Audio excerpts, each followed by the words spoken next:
X minus 1.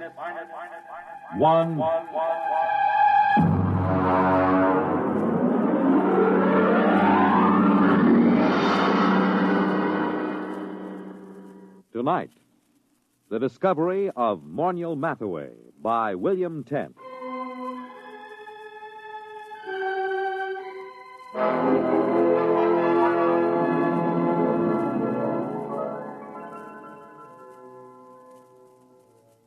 Everyone is astonished at the change in Morniel Mathaway since he was discovered. Everyone, that is, but me. They remember him as an unbathed and untalented Greenwich Village painter who began almost every second sentence with I and ended every third one with me. You see, I understand the change in him because I was there the day he was discovered. We were talking about his discovery that day. I was sitting carefully balanced on the one wooden chair in his cold little Bleecker Street studio because I was too sophisticated to sit in the easy chair. Come on, Dave. Take a comfortable seat. Oh, no, Morny. Oh, no. I know about that chair. Now, what do you mean? It's the only comfortable chair in the room. Yeah, I know. Look at it. Broken down springs, very high in the front and low in the back. Sure, it conforms with the position of the spine. Yeah, sure. And when you sit in it, things begin sliding out of your pockets. Loose change, keys, wallets, anything. What do you do, Morniel? Pay the rent on your studio with that easy chair? Well, as a matter of fact, it is rather profitable. And that's why I'll sit on the wooden chair, if you don't mind. Oh, now, don't be bourgeois. Well, I notice you always sit on the bed. That's because I'm a good host. I see. Well, how's the painting going? Oh, great, fabulous. You sell any paintings? No. You know, Dave, I can't wait for the day when some dealer, some critic with an ounce of brains sees my work. I can't miss, Dave. I know I can't miss. I'm just too good. Sometimes I get frightened at how good I am. Why, it's almost too much talent for one man. Well, there's always... Not that it's too much talent for me. I'm big enough to carry it, fortunately. I'm large enough of soul. Oh, good. I'm glad to hear it. Now, if you don't mind... You know what I was thinking about this morning? No, but to tell you the truth, I was thinking about Picasso, Dave. Picasso and Rouault. I'd just gone for a walk through the pushcart area to have my breakfast. You know, the old hand's quicker than the eye. Yes, I know. I've seen you do it. You're the only man I know who can ask directions to Houston Street and fill his pockets full of bananas at the same time. Oh, well, society owes the artist something. Mm-hmm. Anyway, I started to think about the art of modern painting. I think about that a lot, Dave. It troubles me. You do, huh? Well, I was thinking, who is really doing important work in painting today? Who is really an unquestionable great? I could think of only 3 names. Picasso, Rouault, and me. Well, naturally. Just 3 names, no more. Oh, it made me feel very lonely, Dave. Yeah, well, I can see that. But and then I asked myself, why is this so? Has absolute genius always been so rare? Why has my impending discovery been delayed so long? Oh, I thought about it for a long time, Dave. I thought about it humbly, carefully, because it's an important question, and this is the answer I came up with.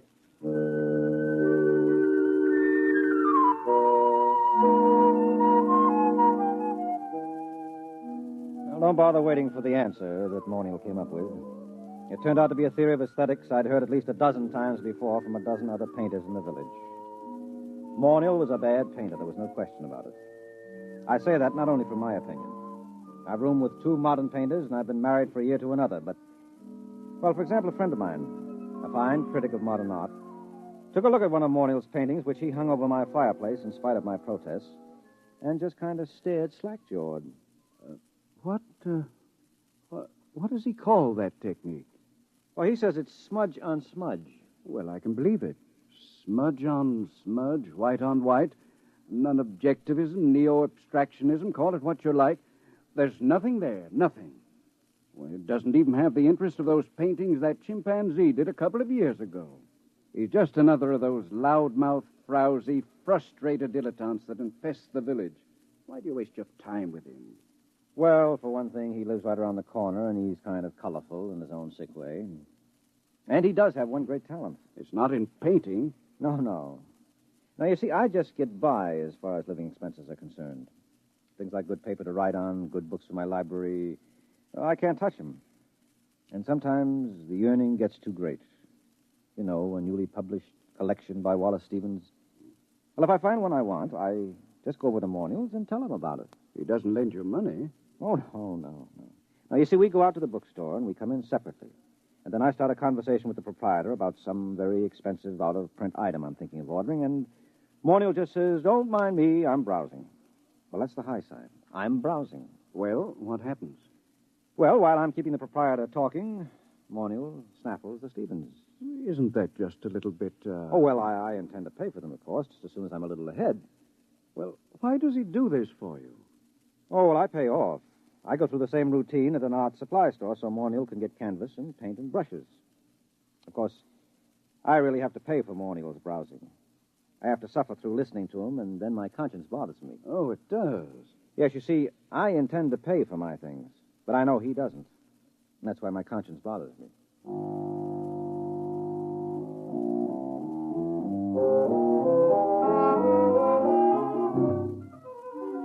Well, here he was the day he was discovered, sitting in his room, and Morniel was running on about his own genius. No, I can't be as unique as I feel.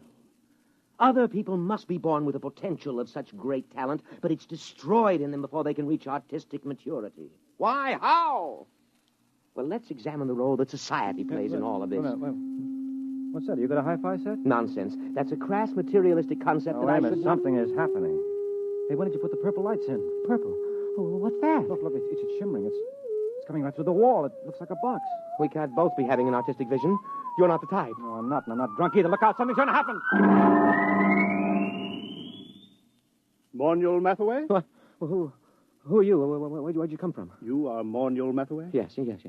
My name is Glescu. I bring you greetings from 2487 A.D. Oh, 2487. A.D.? I realize this is a difficult phenomenon for you to grasp entirely, but here I am. We will now indulge in the 20th century custom of shaking hands. Mr. Morniel Mathaway? Oh, well, sure. Shake. Yeah. And you, sir? Yeah, sure. I don't mind. Shake. What a moment. What a supreme moment. Oh, well, what do you mean, what a moment? What's so special about it? Are you the inventor of time travel? Me, an inventor? No. Time travel was invented by Antoinette Ingeborg, and, well, that was after your time. It's hardly worth going into at the moment, especially since I only have half an hour. Why half an hour? The skin drum can only be maintained that long. The skin drum is, well, call it the transmitting device that enables me to appear in your period. There is such an enormous expenditure of power required that a trip into the past is made only every 50 years. The privilege is awarded as a sort of go-bell. I believe I have the word right. It is go-bell, isn't it? The award made in your time? Well, you wouldn't mean Nobel by any chance, a Nobel Prize? That's it, the Nobel Prize. A trip is awarded to outstanding scholars as a kind of Nobel Prize. Once every 50 years, the man selected by the Gardemax is the most preeminent, that sort of thing, you know. Up to now, of course, it's always gone to historians, or they frittered it away on the siege of Troy and the first atom bomb explosion at Los Alamos, or the discovery of America, things like that. But this year... Yes? Well, what kind of scholar are you? I am an art scholar. My specialty is art history, and my special field in art history is... What? You, Mr. Mathaway. In my own period, I may say without much contradiction, I am the greatest living authority on the life and works of Morniel Mathaway. My special field is you. Dave, did you hear that? Dave! I heard. Do you mean that I'm famous? That famous? Famous? You, my dear sir, are beyond fame. You are one of the immortals the human race has produced. That famous? That famous. Who is the man with whom modern painting in its full glory is said to have definitely begun? Who is the man whose designs and color have dominated architecture for the past 5 centuries? Who is responsible for the arrangement of our cities, the shape of our artifacts, the texture of our clothing? Me. You. No other man in the history of art has exerted such a massive influence over design. To whom can I compare you, sir? To what other artist in history can I possibly compare you? Rembrandt? Da Vinci? Rembrandt and Da Vinci in the same breath as you. That's ridiculous. They lacked your universality, your taste for the cosmic. Wow. Mr. Glescu, excuse me. Do you happen to know of a poet named David Danziger? Did much of his work survive? Is that you? Yes, that's me. Dave Danziger? Well, no, I don't think so. The only poet I can remember for this time and this part of the world is Peter Tebb. Tebb? Never heard of him. Then this must have been before he was discovered. But you see, I am an art scholar. Well, you see, checking my chronometer, I see my time is getting short. But it is an overwhelming delight for me to be standing in your studio, Mr. Mathaway, and looking at you at last in the flesh. I wonder if you would mind obliging me with a small favor? Oh, sure. You name it. Nothing's too good for you. What do you want? I wonder, I'm sure you don't mind, could you possibly let me look at your painting? The one that you're working on at this very moment. Well, sure. I have one right over here. Just, I'll pull the easel around. There you are. I intend to call this Figured Figurines number 29. Hmm? Oh, but this... What's the matter? Well, surely this isn't your work, Mr. Mathaway? Yeah. It's my work, all right. Figured Figurines number 29. Recognize it? No, I do not recognize it, and that is a fact for which I am extremely grateful. Could I see something else, please? Something a little later. Well, that's the latest. Everything else is earlier. Here, you might like this. Now, I call this Figured Figurines number 22. I think it's the best of my early period. Oh dear. You know, well, this looks like smears of paint on top of other smears of paint. Right. Only I call it smudge on smudge. But you probably know all about that, being such an authority on me. And now, here we have Figured Figurines number 12. Do you mind leaving these figurines, Mr. Mathaway? I'd like to see something of yours with color and form. Well, I haven't done any real color work for a long time. Oh, wait a minute. Wait. I have one over here somewhere, an old canvas. I was going to paint over it. Here we are. This is one of the few examples of my mauve and mottled period that I've kept. Oh, right. I can't imagine why. It's positively, oh, dear. Oh, now, wait a minute. Let me show you some of my intestinal period. Here. Here's a particularly good one. It's called Large Intestine Rampant. You like it? Oh, please. I think I'd like to sit down. Well, take the comfortable chair. And here's another one called Small Intestine Incisive. Oh, it's rather good, don't you think? I managed to avoid completely any definite line. You notice that? I don't suppose you ever drink of Glyfax. Oh, no, of course you don't. It hasn't been invented yet. Oh, now here's one that's bound to be great. It's one of my earlier smudge on smudges. It's called Fly Ash. I painted it by coating the canvas with slow-setting glue and leaving it out on the window for about 2.5 hours. Notice the delicate deposit of soot. Oh, please. Please, Miss Mathaway, please. Oh, I've got lots more. I don't understand this.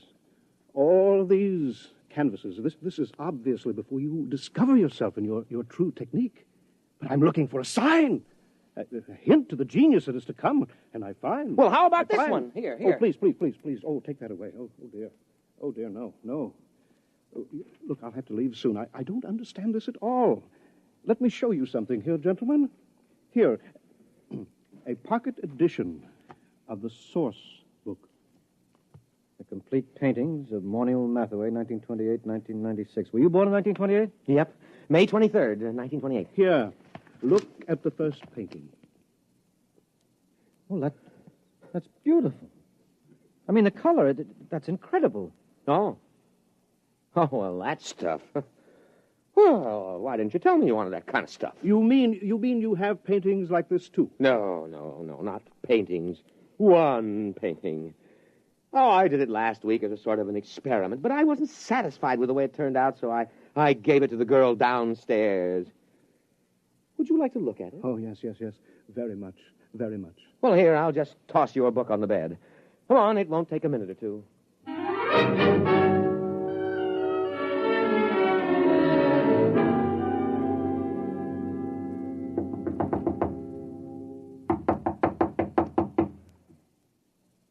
Oh, she isn't at home. I thought she'd be home now. Oh, I did so want you to see that painting. I want to see it. I want to see anything that looks like your mature work.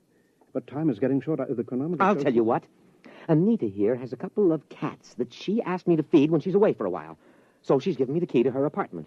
Suppose I, browse upstairs and get it. But she... Suppose I browse through my room and get it. Get it? Oh, yeah. You go ahead and browse, sure. Fine, but please hurry. Oh, sure, I'll hurry. I won't take long browsing.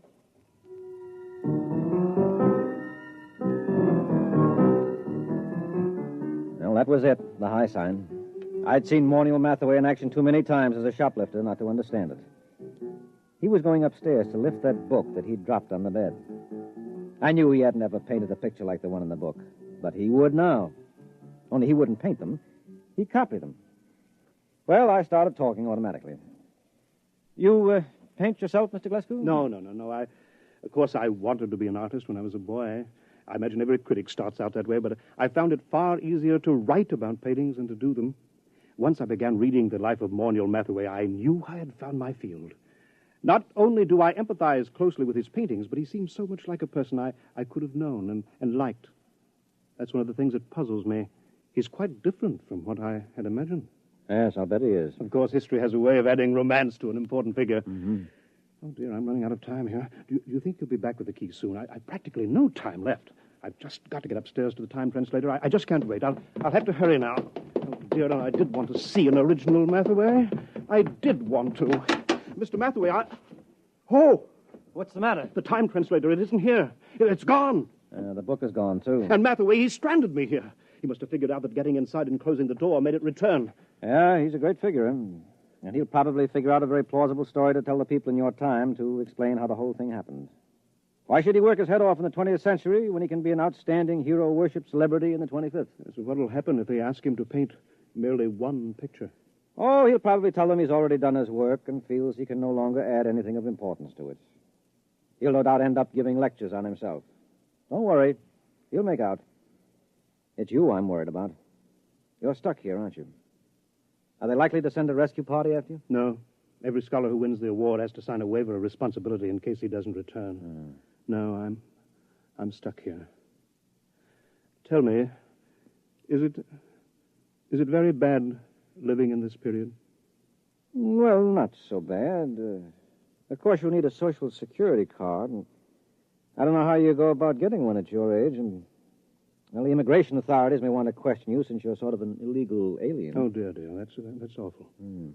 Wait a minute. It needn't be. I'll tell you what.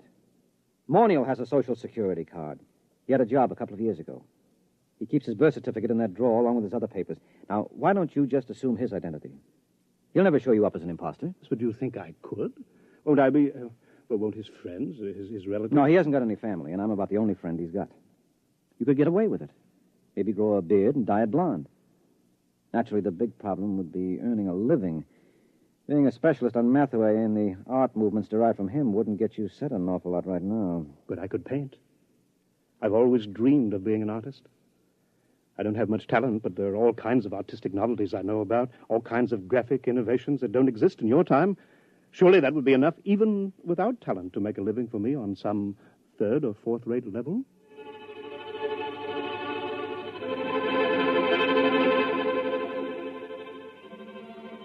It certainly was. But not on a third or fourth-rate level. Mr. Glasgow, that is Morniel Mathaway, is the finest painter alive today and the unhappiest. After his last wildly successful exhibition, I remember he said to me, "What's the matter with all these people praising me like that? I don't have an ounce of real talent in me. All my work is completely derivative. I've tried to do something, anything that was completely my own, but I'm so steeped in Mathaway that I can't seem to make my own personality come through. And those idiotic critics go on raving about me, and the work isn't even my own." Well, then whose is it? Mathaway's, of course. We thought there couldn't be a time paradox. I wish you could read all the scientific papers on the subject. They fill whole libraries because it isn't possible, the time specialists argue, for a painting to be copied from a future reproduction and so have no original artist. But that's what I'm doing. I'm copying from that book by memory. Look, Glasgow, that is Mathaway. Don't knock yourself out. But it's dishonest. No, it isn't. You're deliberately trying not to copy those paintings. You're working so hard at it that you refuse to think about that book or even discuss it.